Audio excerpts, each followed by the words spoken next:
guys, because one thing that we're going to talk about later on is podcasts. Everybody's got a podcast, including the Vintage House Show.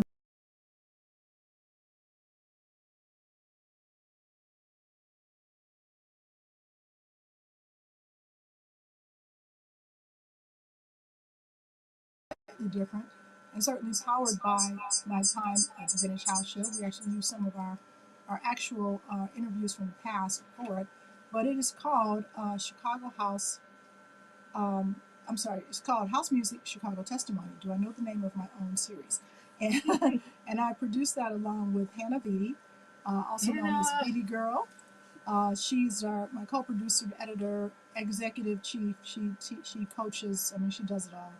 So it's a little bit different than what you hear in the Village House Show. Not very different, but I offer a little bit more explanation and sort of take our time with it with our special guests. So we actually got a nice write up today in the reader. So that was pretty cool.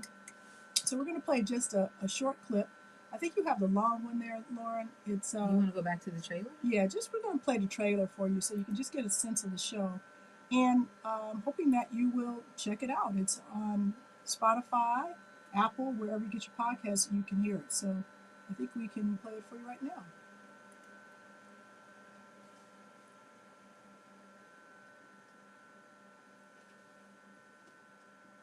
A night that changed everything. For me, a lot of it started in a basement on 116th and Elizabeth. That's where I learned how to mix. I'm Lori Branch. I'm a Chicagoan born and raised on the South Side. I'm a preacher's kid from a big family. I became a DJ with the help of a few friends. Since those early days in the 1980s, house music has grown from a local creation to a worldwide phenomenon. I was lucky to be a part of its beginning, and now to help document the long and fascinating journey. This is House Music Chicago Testimony. It's a series of conversations with the people who built Chicago house music. For this series, I go deep into the stories of the people in our path, pioneers of the genre, friends, and well-known Chicagoans without whom the scene would be very different. This is the beginning of an anthology that will serve our future generations, students of house music, residents of Chicago, and importantly, the people who were instrumental in making the culture and canon that would lead the way for house music and dance music around the globe. Subscribe for more. Thanks, y'all, for listening. We'll be back with a testimony soon. Nice, Lori. Hey, thank you so much. Love that. That is so fantastic. You'll have to give us the origin story for it, and why this was important to you. Why was this important? This was important. Thank you, Lauren. I mean, this is important to me. I think because we are really wanting to capture these voices. One thing that has happened is that we were losing them. We say before it's too late, and I'm not just talking about our guests. I'm talking about all of us. It's so important to capture this history, and I think that a prime example of that is that we have lost Craig Abdullah just this past week. So Craig is the brother of Kevin Abdullah, longtime person in our community who was a dancer, and I think he did security.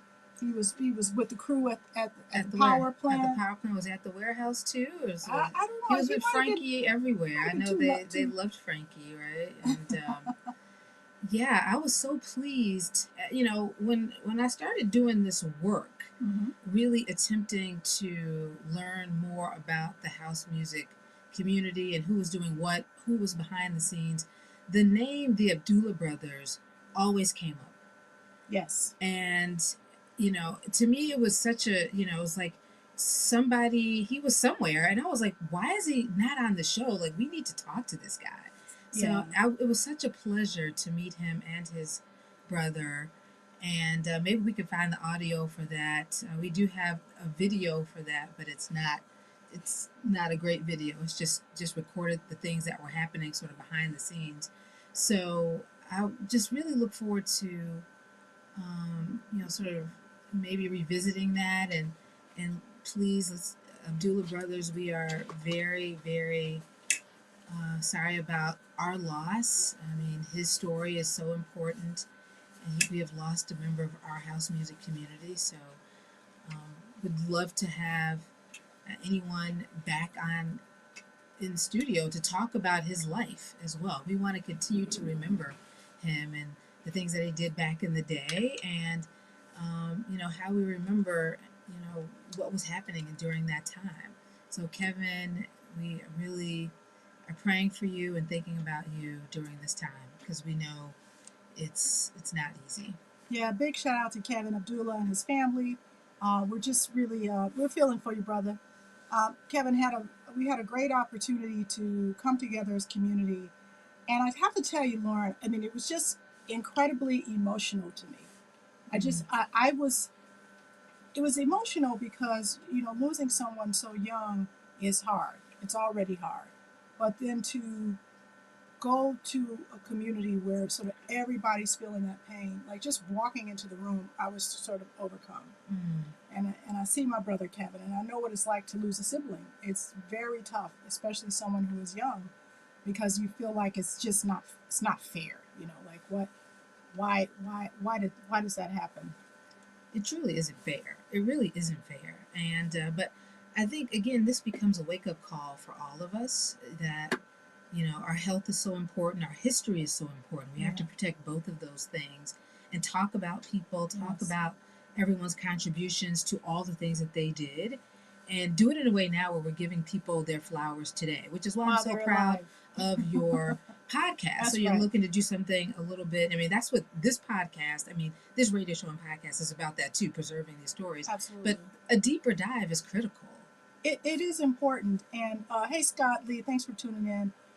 We're talking about many things today, but we were first giving our flowers to our brother Craig Abdullah, who passed tragically recently. But the point that we're making is Craig, like so many another Craig who was in our show, Craig Cannon, who passed. I was kind of doing a list the other day. Angie Stone, so many folks who have sat in these chairs, who are no longer here, and so we talk about this because it's important to us. We're motivated by it. And it's not just, to sort of mourn our past and mourn passings, but it's also to keep the focus on the importance of community. That our the reason we come together is important. And what I was saying to you, Lauren, was that just going into that space to mourn with other people, I now these are folks who, I can count the times that we visit each other in each other's home. True. But it's interesting because we have a connection that is much deeper than like a high school reunion. Mm-hmm. It's deeper than even a college reunion. It's a type of community where we were present for each other during really tough times in tough ways, and we shared something that is very difficult to for other people outside of that to understand. And I know everyone has those kinds of intimate circles, but the house music community and the pre-house music community, our punk out community, whatever you want to call it, it was a special time. I would imagine that it was special. I Mm-hmm. mean, I think, people are enjoying this new music form. It's an Yes. underground form of music. It's taking place late at night. People are doing different Right. things, unique things, things that they have never done before. And of course, if you're having some adversity in your own personal Uh lives, huh. you get to a house music thing and you can just let go and have fun. And Yes. so, if all of you all are doing that at the same time, you just become this family. We kind of did. And when I think about it, I have to say this. I just got to get it off my chest, okay? So, one of our beautiful DJ brothers posted something on Facebook. We get drawn into these lovely Facebook conversations. I can't resist it. I cannot. I tried. Me and Alan had a conversation over because of a Facebook post, and like I get into it with a lot of folks, lovingly. When I feel challenged by something, typically, see they know how to. All of the algorithms are designed to make you react. So But I'm at no the same different. time, you do have to challenge or set the record straight or say what is fact or truth. And you don't have to argue it, you can just state it. So Yeah, that's I the do. thing. I do, and I, Yeah. I don't like to argue, but I do like to. I do like to engage. I'll put it that way, respectfully. But one of our DJ brothers was saying, stop talking about like house music. House music, stop talking about house music. I saw that. So, That was and so funny. I'll just call him out. It was Derek, who we love. And I'm not sure, maybe I was misinterpreting what he was saying, but what it sounded like was, and I was talking to my wife about this, and I was like, how do you read this comment? Because people were like, amen, let's stop talking about it, whatever. And I'm like, oh man, that hurts my feelings, because that's all we do is talk about it. Exactly. But I was wondering if what he meant by that. Like, I do want to ask him eventually. Um, does he mean like stop talking about house music, or stop having panels about the history of house music? You know, because if it's the first one, it's like, oh, I can get it. It can feel like we are rehashing the past a lot to the people who are close to it. Okay. But we're also trying to expand the audience for people who know the past, Right. which is why we continue to do it, and why we continue to get new audiences, younger people who weren't there, who don't know it, and for many of them, it's a fresh thing. Scott, you say, why do they? Let's see. What do you think? Yes, about these lawsuits, the algorithms. Oh yeah, mental stress. I do think they could lead to mental stress. Look, I got a teenager, so I can testify. Like they're meant to. I think I think we feed into that, because it's not just the algorithms. It's people's addiction to, like, we people get addicted to short form video. They get addicted to the likes That's true. and the friends and those things that sort of feed that quick adrenaline rush. There's been a lot of talk about this recently on like every podcast I listen to. They're talking about this, and so then we create our own version of that. So we'll say something, and look, some of my buddies do it all the time. They will say things they know are provocative, and they know will upset people, because they realize that drives attention to their site. That upsetting people, creating a small sense of like anger or rage or debate, is something that is going to bring attention to them. And sort of negative attention is better than no attention. Um, I I don't firmly believe that, but I think that people who are seeking attention and try different paths to get that attention have experimented, and they have figured it out for themselves. When I say something that is negative on the air, on Facebook, Right. on Instagram, that drives more attention to me. And it's a weird feedback loop, because it's inauthentic, in my opinion, and it does nothing but sort of add this sort of negative vibe, negative energy to the universe. People respond negatively, and so you're just kind of creating this vortex of horribleness, if that's a word. Well, honestly, I think, for years and years, Yes, it's really been about, that. having negative headlines, Yeah. provocative headlines. Again, it doesn't make a difference what it is. You have to have something controversial Mm-hmm. as the title. That's for books, that's for articles, that's for everything, including Facebook and TikTok and all the other things. You won't clickbait it if it doesn't have a provocative title. I mean, oftentimes you'll have a title that doesn't have anything to do with the actual substance of the story, but you won't read it unless you see that thing. Exactly. Or this crazy picture. Exactly. So that's what we're doing now, and that's why we're still arguing on Facebook about all the other things. But keep going about transgender bathrooms. It's like, really, is that the biggest issue we have? Transgender people using bathrooms? Like, that was such a red herring, stupid, thing to make you chase down some rabbit hole while our pockets are being picked. It's just it was the dumbest thing, but people fall for it hook, line, and sinker.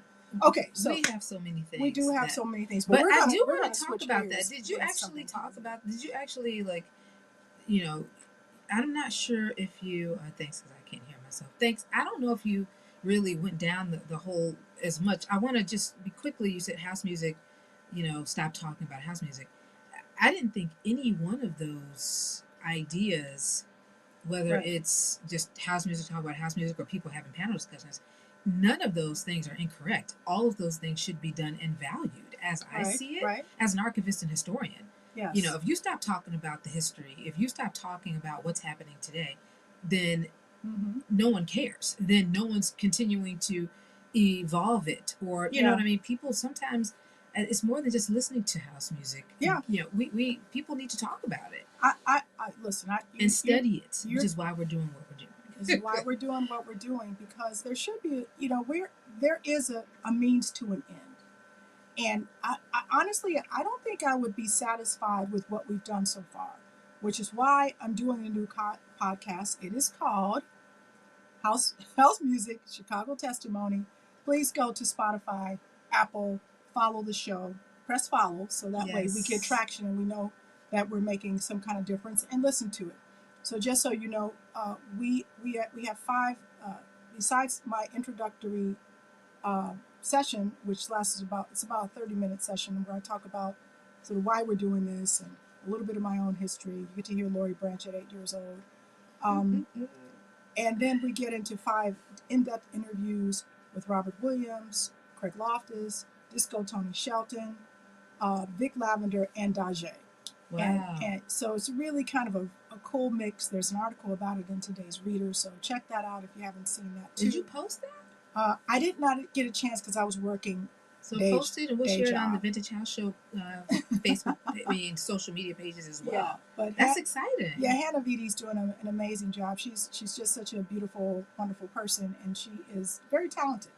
You know, we have, and I failed to mention that our musical contributors include Craig, of course, Boo Williams, Steve Miggity Maestro, and Vic Lavender. So we have, for this first series, we're featuring their music, those 4 artists, and we want to feature more artists as we go on. So we were supported by the Department of Cultural Affairs, the Chicago Department of Cultural Affairs. It's a very tiny, itty-bitty grant, so we're using it, and Lori Branch's savings account to to make it happen.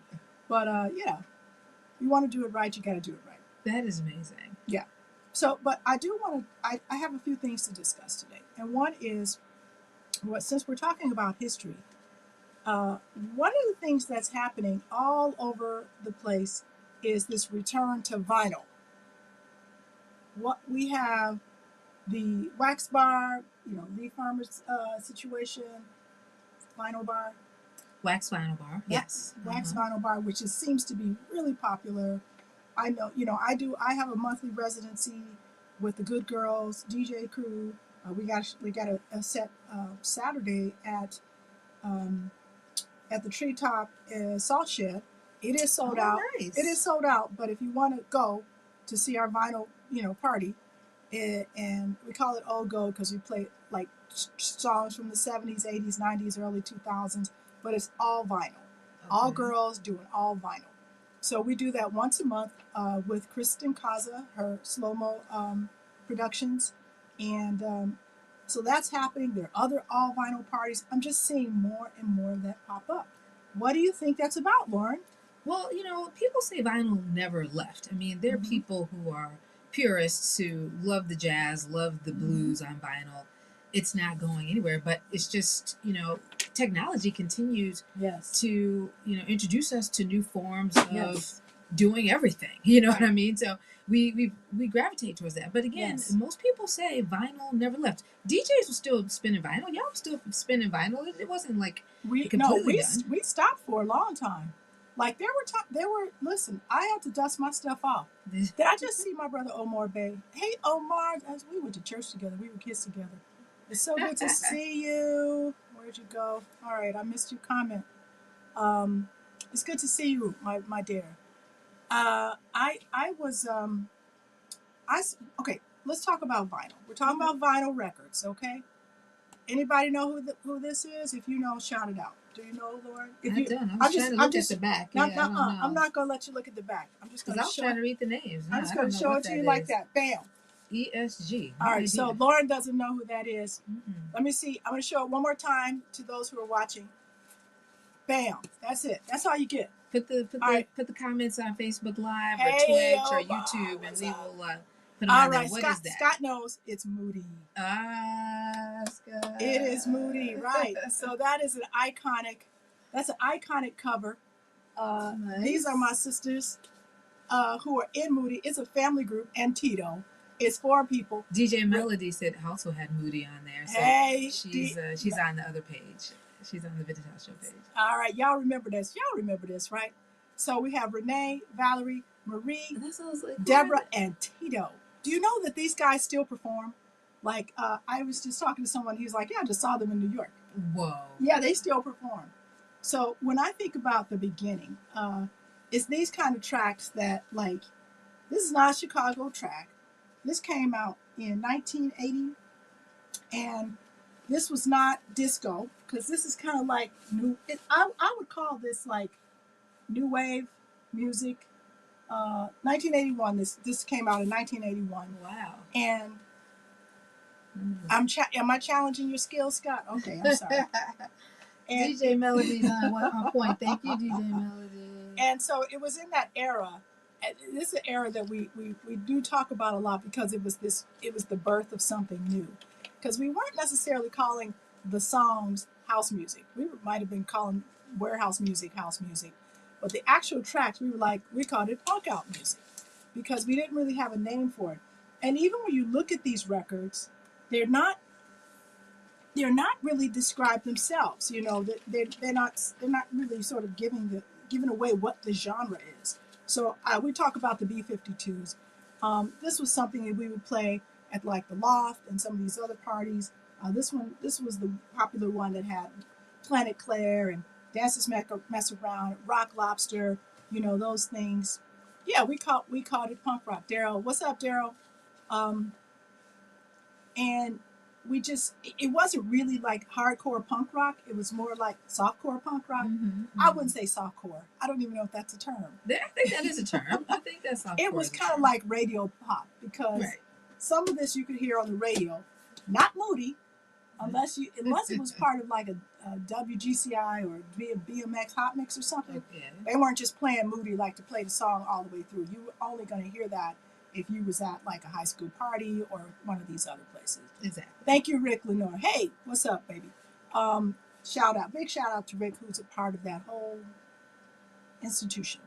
But you know, so that was that era. Like before we had a title for it, we're punking out, and that's what we had on the flyers. That's what we had. And sometimes we didn't have anything on the flyers. We just were like music. Right. Top DJs come and hear their music. And it was the same DJs that, you know, some of whom are still playing today.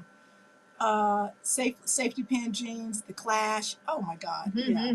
I was just talking about this the other day. Like, we were hearing these things. And so when people say that house music is just rewatch disco, it's like, it really is not. It really was influenced by stuff like that, by stuff like Moody, by things that you can pass it back over here. I brought a few records today, so you could tell I'm a DJ. This is a great session. That uses my records because they are in terrible condition. They're not too bad. The jackets are worn because I use them a lot. Now, so this is Love. This is a remix, but Love is the Message. The Circus by Cuckoo. Remember that, you guys? So these were fun. Like, this was more sort of disco. The Circus, I don't know what that was, but it was like so symbolic of this era in between disco and our house music, which we named. Show it to him. I don't know if you really gave this is Rated X Records. This is a promotional copy. Yeah, I was like, how'd you get the? We used to have those here. We always got the promotional copies here. Well, you know, I was in record pools and stuff like that, and we would have swap meets. You know, all kinds of stuff. And one of the cool things about records was that DJs would give them to each other, sometimes voluntarily, and sometimes they got taken away. I know. I have this great plan. One day we're going to have a record reconciliation, or what do they call it when you forgive each other? Yeah. Forgive your debts, and anything you got that's got somebody else's name on it, you just bring it to the party and give it back to them. That's never going to happen, Lori. That's never going to happen. Okay, so my boy Boo Williams and I, everybody knows Boo. Boo's amazing. You know, he's not been feeling great, but I think he's home. I hope you're home, Boo. Boo, praying for you. But Thanks for telling we had a residency together at this place downtown. This was in the early '90s, called Trade and Flavor, and Boo was so sweet. Boo has done this. Craig Cannon has done this. Many DJs that I know. Andre Hatchett has done this when we're playing, and they have 2, 3 copies of something, and they're like, you know what, that's you. And so it might still have Boo's name on it, but it belongs to me. Because we would actually give each other our records, right? So I think I love that we are having a renaissance with wax, because there's some stuff that you're not going to hear because people don't play it. Well, we have to give a shout out to Chuck, who's normally on the air before us. Chuck He's does normally play wax. playing wax, and right. maybe that's something you can do here. Like even yeah, we're going to do more wax because first of all, we kind of want to expose folks to things that they may not necessarily hear. Charles Matlock, hey Charlie, he said he got one of Frankie's records that he was kind enough to loan you. Hang on to that, okay? Don't let Freddie know. Exactly. Freddie be like, you're in big trouble. That belongs in the collection. Exactly. So anyway, this is another one. Charlie, you remember this? This was this song called "Is Out in the Night," and this is like, it's kind of more disco, but this came out in like 82, 83. It's on here somewhere. Maybe you can find it. And that was a song. So the cool thing about sort of that early house music era was that we were doing things very mixed tempo. Yeah, 1983. So not everything was 125 BPMs. Remixed at Electric Lady Studios, NYC. What's up? This was kind of a down tempo song, so you had to play that with, you know, Lego or one of these other tracks that would sort of match the mood, and you couldn't play it during peak hours. You play that sort of when people are settling in, or you're trying to get people to groove on their way as they're about to be dismissed. But that was another cool thing about that era that has gone away.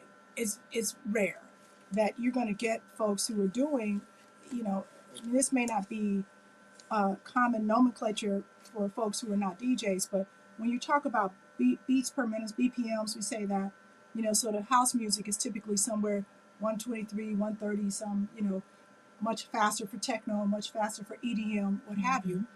These were like 110, 116, and we were playing that. So there were a lot of songs that never came out in the digital format. Thank you, Charles. And so I think that has been part of the Renaissance. Yeah. And we're playing wax. So I see this when I see the wax vinyl bar, the wax vinyl bar parties, slow mo parties that I do at the Salt Shed. You know, you have to be really careful about how you curate it. You cannot show up to one of these parties with a jump drive with 1,000 songs. I got to go home. I got to take these things out. Got to research. I got to clean these bad boys. I just saw Keely. What's going on? One of my girlfriends showed up there. What's up? Kevin, that's Kevin. Kevin Mega McFall in the house. What's up, Kevin? And are you digging in your crates right now? Good. But my point was this.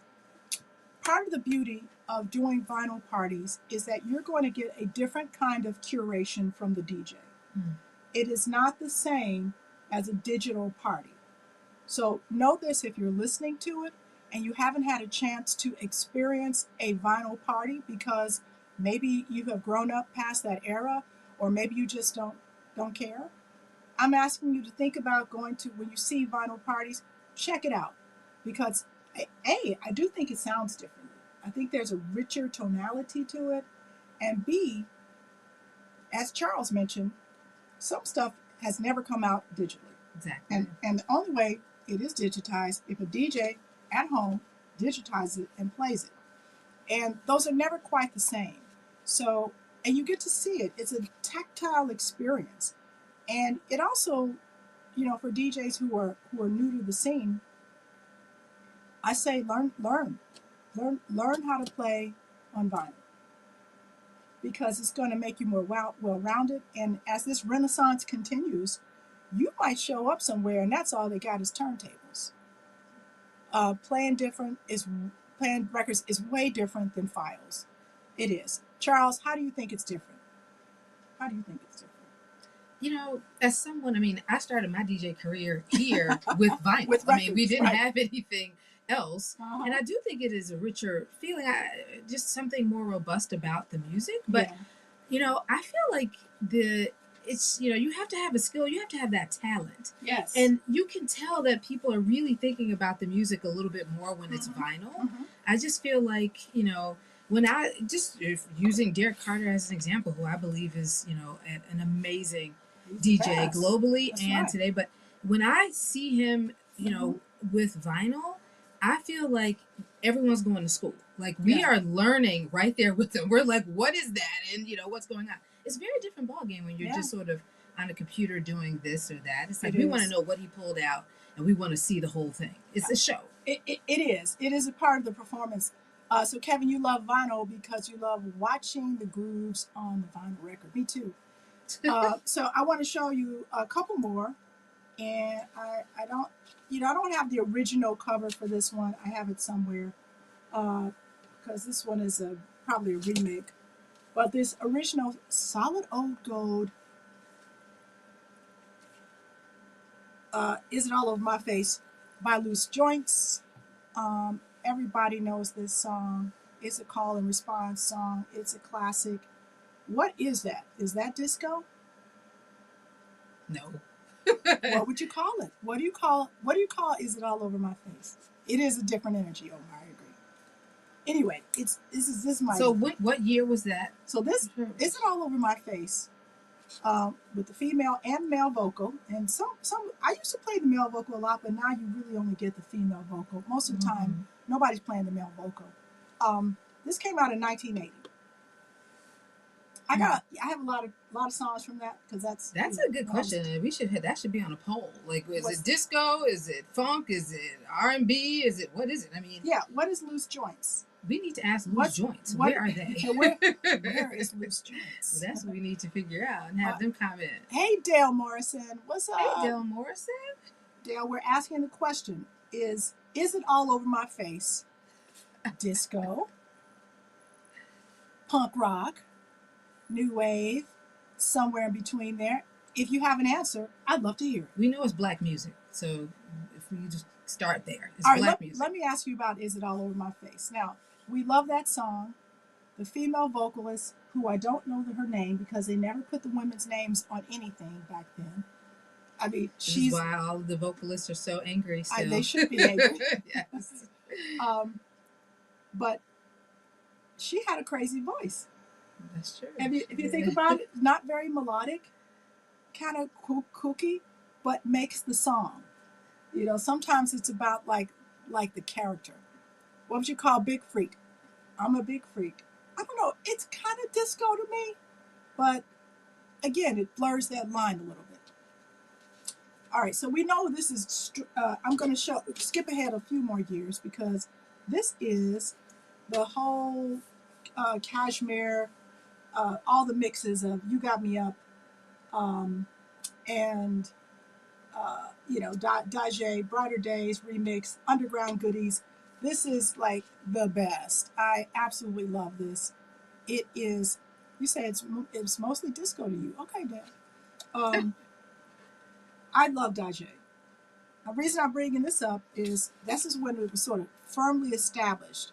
These mixes were by Danny Tenaglia, E Smooth, Derek Carter, Chris Nazuka, Kashmir, and it's from her album. So Dajae had one album called Higher Power. And so these are the remixes from that album. She produced that album. She got that album produced in like 95, 96. She talked about this in an interview, which, by the way, if you're watching, thank you for watching. This is the Vintage House Show. I'm Lori Branch. This is Lauren Lowry. And we have our own podcast, but I have a new podcast and I'm asking people to tune into. It is called House Music Chicago Testimony, where we have a deep interview with some of the people who built house music, including Robert Williams, Dage, which is why I brought that up, and many others, Disco Tony. So check it out. It's on Spotify, Apple, wherever you get your things. So and it comes right up. Just put it in the search; it'll come put right it up. in the search. It's called House Music Chicago Testimony. You'll see my hat like this. It'll be good. So anyway, this is one of my favorite tracks. I've never stopped playing this in this form, digital form, what have you. So anyway, many good things. You want to see it? Yeah. Okay. Sorry. Here she goes. Gracias. All right, now I'm going to show you some stuff that is just like when we were calling it disco. Remember that? What's up? I think this is when we started seeing this disco sign on things. That's when the world realized, wow, this is going to make us a lot of money. And it came and went very fast. But I have in here, not probably not the original cover, but this is Running Away. So this was a two-sided record. It says for radio use, a disco classic. So they named this. Nice. Running Away, Roy Ayers, a disco classic. On the other side, and I do not agree with this, which is why I thought this was interesting. In the bottle, you know who that is? No, go ahead. I don't know. See that black boy over there running scared? Yeah, right. Okay, I thought you were asking me. Whose name I'm blanking on. Don't get old. That is not disco. Gil Scott-Heron. That is not disco. No. They were just putting disco on anything. Okay, enough of the records. And then I did want to bring a DJ International up in here. Yay. Chippy, I rebought this, and I have it at home, but it had so many grooves in it that I decided to go ahead and repurchase it because I saw it somewhere. I spent $14 on it, and this is a remix of Chippy's Like This. With Kim Salter. We have to give Kim Salter, K-Joy some love. Yep, Kim Salter in there. Edited by Hot Rod at Soto Sound. So this was produced in 1985, and it is executive producer Rocky Jones. Rocky has been on this show. Our other Rocky brought him on the show. Yes. And produced by Chippy, part of DJ International label. So I have this still rocks the house. I have that original stolen right here from WNUR. See, even she's stealing records. But you didn't even know you were really taking anything back there. You know you're going to bring it back. Yeah, but I just some like things eventually, never made it. It'll come back eventually. All right, one more. Anybody recognize this one? This is the Scat Brothers, Walk the Night. What is this? What would you call Walk the Night? Scott Lee? Kevin McFall? Omar Bay? Do you know Walk the Night? What's his name calling something? Charles calling something mutant disco? What's mutant disco? I guess maybe that's new. What that is. That's new. You need to write about that. Okay, Charles, put that in your memoir. Exactly. Put that in your memoir. So Walk the Night came out. It says 1984. I don't think that's true. I feel like that was a lot earlier. Somebody correct me if I'm wrong. But what would you call Walk the Night? That is so interesting too when you think about it, because you're right. I mean, you can't put them in one pocket, and there's this in between era where I feel like people were just putting out good music. Certainly, Black people were just putting out good music, and it it wasn't like it had to land in one particular genre or the other. Yeah, but just maybe the Black music genre. That's why I got to where it had to get to. Well, I think it makes the case for why we called it house music eventually. Because it really was something that was in between, and I want to show Chippy, and I wish I had Jesse's record with me too, but some of the first pressings in 1984, 1985, 1986, which were sort of imitating that Walk the Night sound, some of these other things, heavy metal. He said it's heavy metal. And then we said, okay, this is house music. We're calling it house music. For whatever reason, it's made in your house. We heard it at the warehouse. So some people are talking about. We got 4 different versions of that. Walk the Night as dance rock. Lawrence Lyles. I'm Lawrence Lyles. Hey, Lawrence. And hey, Lawrence Lyles. Charles says Walk the Night came out in 1979. Thank you, Charles. I was like, I think that's a reprint or something like that. I don't know. But it doesn't have it. Wait, what did Lawrence call it?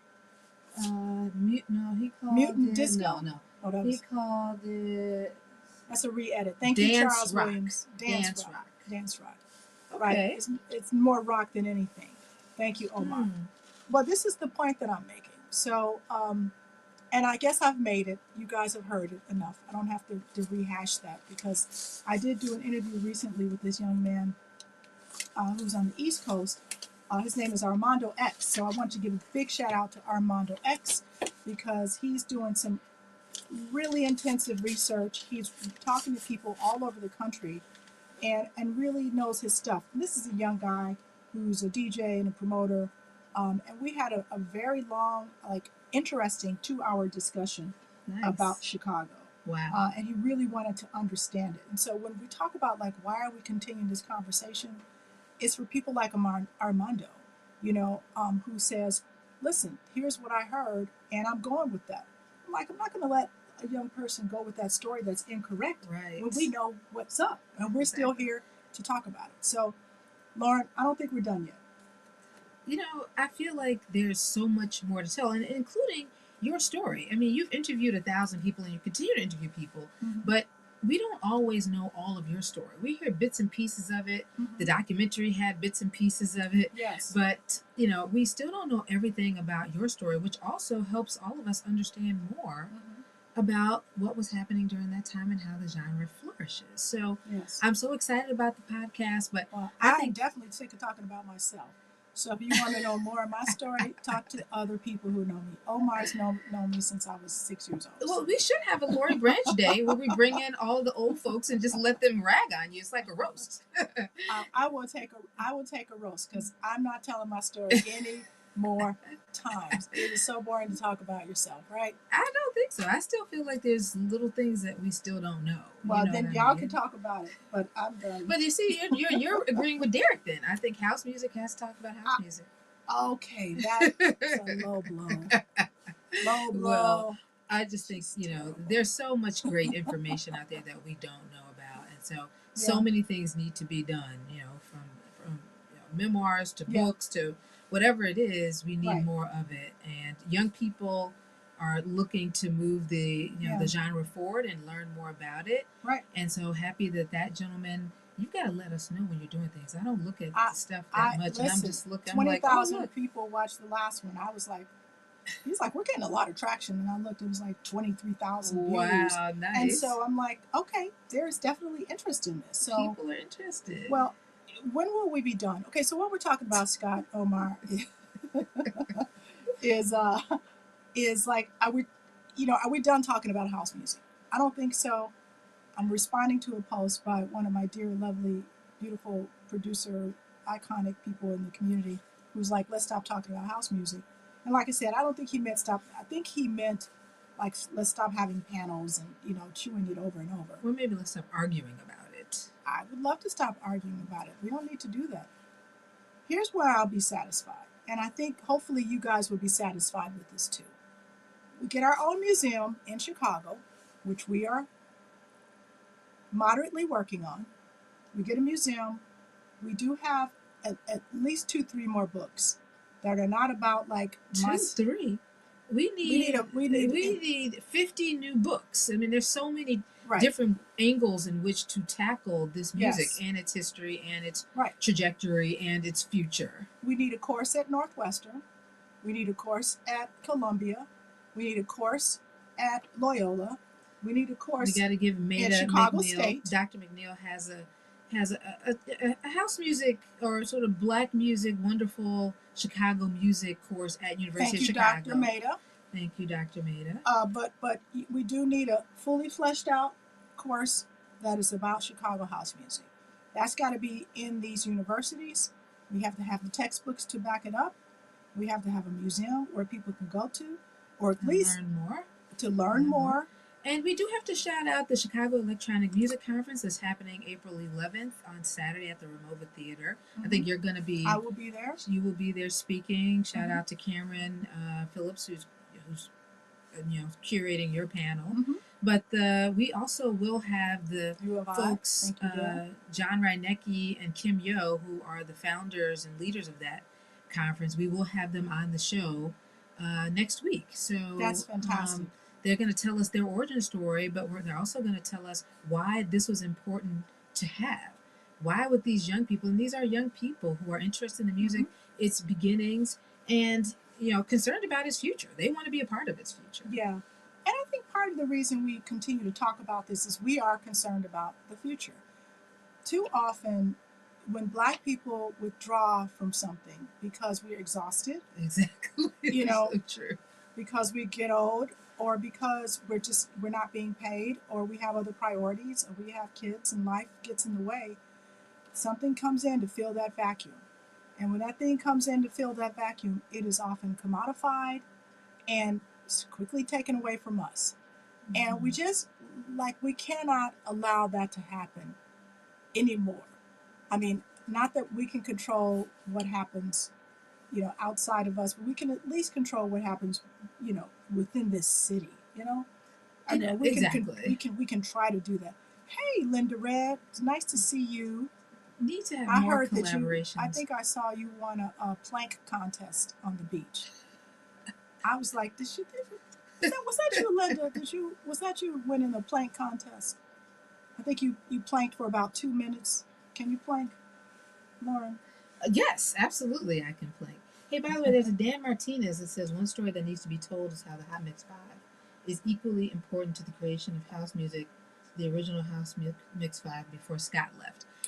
Do you think, I feel like there's been things out there, but maybe we can't find them. There needs to be a cohesive place in which we can hear all these stories and tell all these stories. I really appreciate you bringing up the Hot Mix 5. It's so important to the history of house music. And we do talk about that, but they don't talk about it. So, and I think that, I'm not sure what's behind that. I know that I've asked members of the Hot Mix 5 to even come on this show, and to no avail. And and I know Farley. I know Scott, not well, but Scott and I are sort of like social media friends. Scott suggests he does want to come on. I think we just need to got to figure out when that's gonna when we'll make that happen. But I sense that maybe there's something behind that they don't want to talk about. We were able to have first of all, Gerald Lott is a great guy. He did a whole series on the Hot Mix 5. And I will ask Gerald to repost that, or I'll repost it. I was a part of that. First Lady was a part of that. So we interviewed people. We talked about their story. We interviewed the gentleman who brought them all together, whose name I'm blanking on right now. One of you know who I'm talking about. 2 minutes and 12 seconds plank. Congratulations. Okay. That's serious business right there. I was doing plank this morning. I lasted about 30 seconds. I was like, that damn Linda. That's the whole thing. I know I'm competitive too. Like my friend could do a back bend. I'm like, I think I can, I can't do it. No, but not since 8 years old. The plank though, you can continue to get better on that. So, I know. I just gotta, we'll be able it's sort of part of my yoga routine, but I get bored with it after about 20 seconds and I'm like, I need to do something else. I am very We appreciate impressed. You inspiring us. I am very impressed, Linda. You're going to have to show us how to do that. So what were we talking about? I don't know, but what's his name says, Charles says he has a curriculum for a house music course. So does Dr. Charles you taught, didn't you, for some time? Yes. Marv Dyson. Thank you.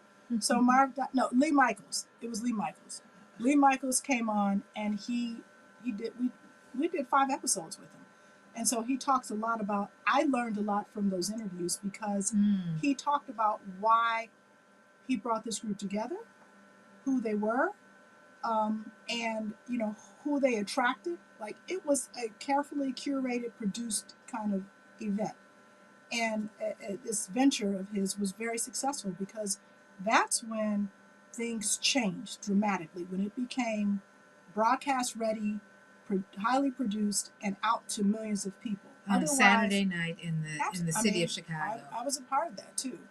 I really feel like it did bring together everyone again. About the Hot Mix 5, North Side, West Side, Black people, Latinos, white people. All the music came together in such a way during a time where everyone in this entire city was listening to the Hot Mix 5 on Saturday nights, Friday nights, whenever it came out.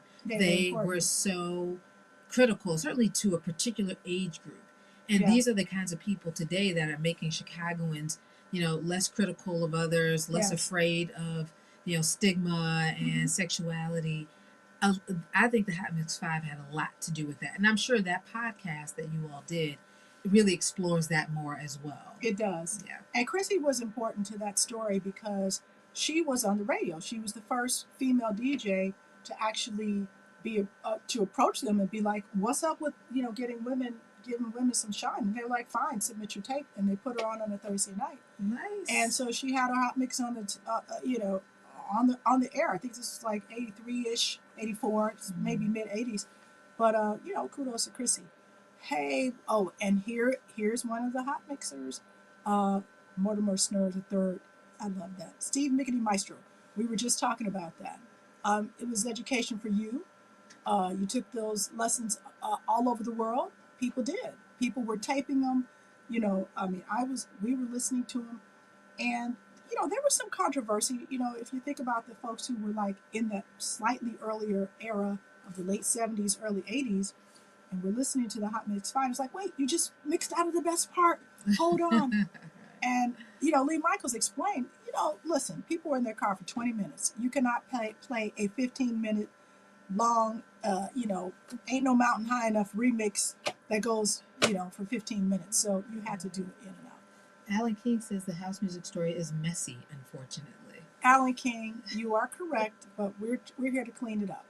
Now, believe it or not, we have already gone through our hour. Oh my you see our clock in the background. Darn it. This is just beginning. Dale, I'm so happy you tuned in. You haven't been to Ibiza and overseas. You have been. Yes, he and his wife, Shadon, my travel partner. Hey, we love you guys. But really appreciate y'all tuning in. This is part 1.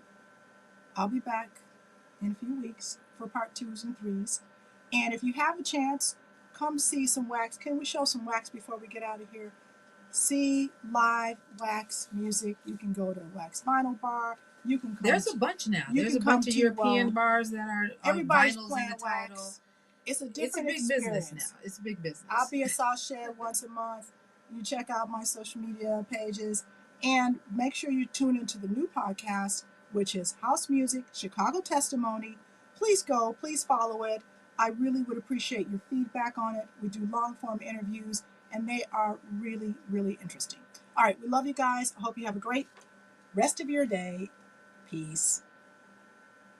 We're going to just play a little bit. All right, we're going to play a little bit. We have a DJ coming in. Yeah, while he's getting it ready, we'll do a little bit of episode 2. All right.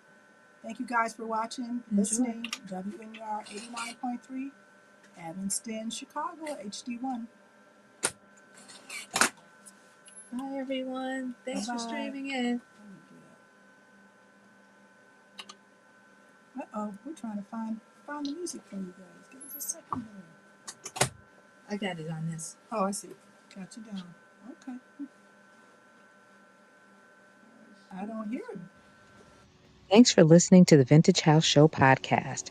Please subscribe and share, and check us out live, WNUR 89.3 FM, Wednesdays at 10 o'clock.